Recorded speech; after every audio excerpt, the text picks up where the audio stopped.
Best available schools పథకాన్ని పునరుద్ధరించాలని demand చేస్తూ మాల మహానాడు ఆధ్వర్యంలో మంగళగిరి పట్టణంలోని డాక్టర్ బిఆర్ అంబేద్కర్ విగ్రహం వద్ద శనివారం రిలే నిరాహార దీక్షలు చేపట్టారు. రిలే నిరాహార దీక్షల నిర్వాహకులు మాల మహానాడు ఐక్యవేదిక రాష్ట్ర అధ్యక్షులు ప్రముఖ న్యాయవాది గుర్రం రామారావు మీడియాతో మాట్లాడుతూ బెస్ట్ అవైలబుల్ స్కూల్స్ పథకం ద్వారా రాష్ట్ర వ్యాప్తంగా 256 స్కూల్స్ నందు 50,000 మంది ఎస్సీ ఎస్టీ విద్యార్థులు చదువుకుంటున్నారని, ఈ పథకాన్ని గత వైసీపీ ప్రభుత్వం రద్దు చేసింది ఆవేదన వ్యక్తం చేశారు. ఇదిలా ఉండగా ఈ పథకాన్ని పునరుద్ధరించాలని న్యాయస్థానం దృష్టికి తీసుకెళ్లగా దీన్ని కొనసాగించాలని చెప్పడం జరిగిందని రామారావు తెలిపారు. అధికారంలోకి వచ్చిన కూటమి ప్రభుత్వం ఈ అవైలబుల్ స్కూల్స్ పథకాన్ని పునరుద్ధరించి విద్యా సంవత్సరం నష్టపోకుండా తక్షణమే పరిపాలన నిర్ణయం తీసుకోవాలని, విద్యార్థులకు అడ్మిషన్స్ కల్పించాలని గుర్రం రామారావు ప్రభుత్వానికి విజ్ఞప్తి చేశారు.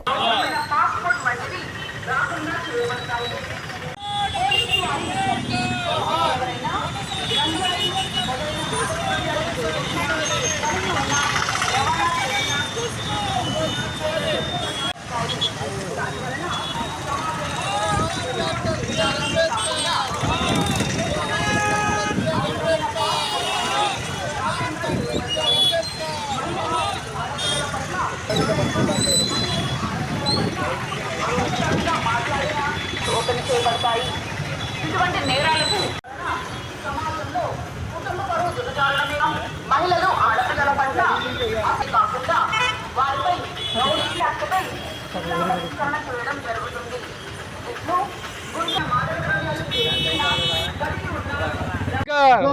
జోహార్ డాక్టర్ బిఆర్ అంబేద్కర్. నా పేరు గుర్రం రామారావు, హైకోర్టు అడ్వకేట్ని, మాల మహానాడు ఐక్యవేదిక రాష్ట్ర అధ్యక్షుడిని. బెస్ట్ అవైలబుల్ స్కూల్స్ అనేటటువంటి ఒక స్కీము ఎస్సీ ఎస్టీ పిల్లలు చదువుకోవటానికి గవర్నమెంట్ వాళ్ళు 30 సంవత్సరాల క్రితం అది ఏర్పరిచినటువంటి ఒక పథకం. దాంట్లో ఏంటి అంటే మెరిట్ బేస్ మీద ప్రైవేట్ కార్పొరేట్ కాలేజెస్లో కొన్ని సీట్లని ఎస్సీ ఎస్టీ పిల్లలకి ఇస్తారు. 256 స్కూల్స్లో దాదాపు 50,000 మంది చదువుకుంటున్నటువంటి ఒక బెస్ట్ అవైలబుల్ స్కూల్స్ అనేటటువంటి స్కీమ్ని జగన్మోహన్ రెడ్డి గారు నిర్దాక్షిణ్యంగా ఒక నియంతగా ఆయన అధికారంలోకి వచ్చిన వెంటనే రద్దు చేయటం జరిగింది. మాల మహానాడు ఐక్యవేదిక రాష్ట్ర అధ్యక్షుడిగా నేను హైకోర్టుకి ఒకసారి స్టేటస్ కోకి, ఇంకోసారి రిట్ పిటిషన్ వేసిన తర్వాత గౌరవ హైకోర్టు వారు ఈ యొక్క పథకాన్ని కొనసాగించాలని చెప్పడం జరిగింది. జగన్ గారు హైకోర్టు యొక్క తీర్పును ఛాలెంజ్ చేస్తూ సుప్రీంకోర్టుకి వెళ్ళారు.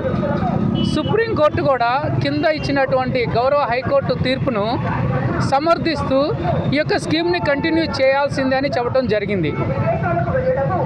నారా లోకేష్ గారు, ముఖ్యమంత్రి చంద్రబాబు నాయుడు గారు, ఉప ముఖ్యమంత్రి కొణిదెల పవన్ కళ్యాణ్ గారు కూడా ఈ యొక్క పథకాన్ని పునరుద్ధరించాల్సిందని చెప్పడం జరిగింది. మరి పవర్లోకి వచ్చిన తర్వాత విద్యాశాఖ మినిస్టర్గా ఉన్నటువంటి నారా లోకేష్ గారు ఇచ్చినటువంటి వాగ్దానం మర్చిపోయారేమో కానీ నెలన్నర అయిపోయింది, స్కూల్స్ ఓపెన్ చేశారు, స్కూల్స్ జరుగుతూ ఉన్నాయి. కానీ బెస్ట్ అవైలబుల్ స్కూల్స్ గురించి, నూతన అడ్మిషన్స్ గురించి ఆయన ఇంతవరకు కూడా మాట్లాడలేదు. మరి ఎప్పుడు నోటిఫికేషన్ ఇస్తారు, ఎప్పుడు అడ్మిషన్స్ ఇస్తారు, ఎప్పుడు పిల్లల్ని ఆ స్కూల్స్లో జాయిన్ చేస్తారని అడుగుతూ ఉన్నాం.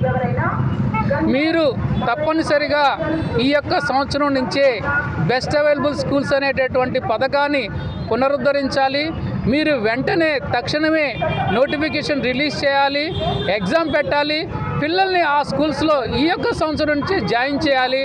అప్పుడే ప్రజలు జగన్మోహన్ రెడ్డి గారు చేసినటువంటి పాలనని ఎలాగైతే దించేసి మీ మీద గౌరవంతో మీరు బాధ్యత కలిగినటువంటి ఒక ప్రభుత్వంగా మీరు ఉంటారనే ఉద్దేశంతో ప్రజలు మిమ్మల్ని ఎన్నుకున్నారు. కాబట్టి ప్రజల యొక్క నమ్మకాన్ని వమ్ము చేయకుండా వెంటనే బెస్ట్ అవైలబుల్ స్కూల్స్ని పునరుద్ధరించాలి.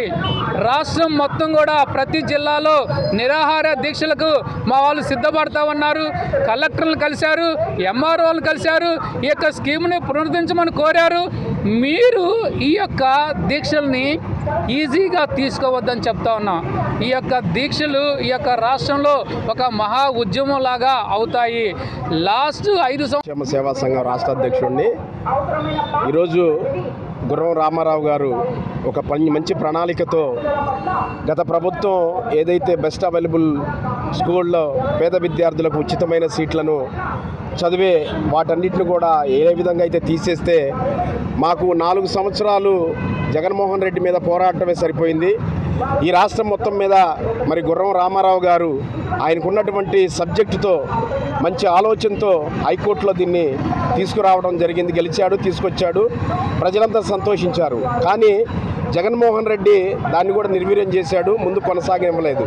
ఇప్పుడు ప్రతిపక్షంలో ఉన్నప్పుడు మరి చంద్రబాబు నాయుడు కానీ వారి కుమారుడు కానీ లేకపోతే ఉప ముఖ్యమంత్రి కానీ ఎవరైనా కానీ దాన్ని ఆ ఎన్నికల ప్రచారానికి మాత్రమే వాడుకున్నారు. ఇప్పటి వరకు కూడా ఆచరణలోకి తీసుకురాలేదు. బెస్ట్ అవైలబుల్ స్కూళ్ళ ద్వారా ఉప ముఖ్యమంత్రి కానీ మన రాష్ట్ర ముఖ్యమంత్రి కానీ ఒకటే ఆలోచించుకోవాలి. బెస్ట్ అవైలబుల్ స్కీమ్ ద్వారా పేద విద్యార్థులు ఉన్నత స్థితికి వెళ్ళిపోతారు. దయచేసి దీన్ని త్వరగా రామారావు గారి ఆధ్వర్యంలో ఈ దీక్ష ఆధ్వర్యంలో త్వరగా పునరుద్ధరించాలని చెప్పేసి డిమాండ్ చేస్తున్నాం. అలాగే ఈ యొక్క దీక్షకు పూర్తిగా సంఘీభావం తెలుపుతున్నాం. అధ్యక్షుల్ని ఈ సందర్భంగా నేను ఒకటి చెప్తున్నాను. ఇక్కడ రిలే నిరాహార దీక్షలు చేయడానికి ముఖ్య ఉద్దేశం బెస్ట్ అవైలబుల్ స్కీమ్ని అది గత ప్రభుత్వంలో తగ్గించారు, అసలు తీసేశారు. అయితే ఇప్పుడున్న ప్రభుత్వం దాన్ని మళ్ళీ కొనసాగిస్తానని చెప్పారు. వచ్చి ప్రభుత్వం స్కూళ్ళు తెరిచి 2 నెలలు అవుతున్నా కూడా దాన్ని ఆ స్కీమ్ని పట్టించుకోవట్లా. నేను ఒకటే అడుగుతున్నాను, విద్య విద్య విద్య అన్నీ చెబుతున్నారు పార్లమెంట్లో, అసెంబ్లీలో, కానీ ఎందుకు వివక్ష చూపిస్తున్నారో మాకైతే అర్థం కావట్లా. ఎస్సీ ఎస్టీ వాళ్ళ పిల్లలు, మైనార్టీ పిల్లలు వాళ్ళ ఇది చదువులకు వాళ్ళ హక్కుదారులు కాదా? మీరు వెళ్ళి చూడండి, కేరళలో కానీ ఢిల్లీలో కానీ ఆ స్కూళ్ళు ప్రభుత్వ స్కూళ్ళు ఒక కార్పొరేట్ స్కూళ్ళలాగా తయారు చేశారు. మరి మీరు ఎందుకు వివక్ష చూపిస్తున్నారో మాకైతే అర్థం కావట్లా. మీరే చెప్పారు ఆ స్కీమును మళ్ళీ మేము రెక్టిఫై చేస్తామని చెప్పారు, మళ్ళీ ఇప్పుడు దాకా వచ్చి రెక్టిఫై చేయలేదు. దయచేసి నేను ఒకటే కోరుతున్నాను, ఒకటే డిమాండ్ చేస్తాను ఈ ప్రభుత్వాన్ని, మీరు వెమ్మటే దీని మీద దృష్టి సారించి ఈ బెస్ట్ అవైలబుల్ స్కీమ్ని మళ్ళీ మీరు పునరుద్ధరిస్తారని నేను ఆశిస్తున్నాను. ఒకవేళ అలా ఇచ్చిన హామీలు మీరు నిలబెట్టుకోకపోతే గత ప్రభుత్వం ఏమైతే అయిందో ఆ ప్రభుత్వం అదే గతి పట్టిద్దని నేను ఈ సందర్భంగా డిమాండ్ చేస్తున్నాను. ఎంపీజే రాష్ట్ర కార్యవర్గ సభ్యులు.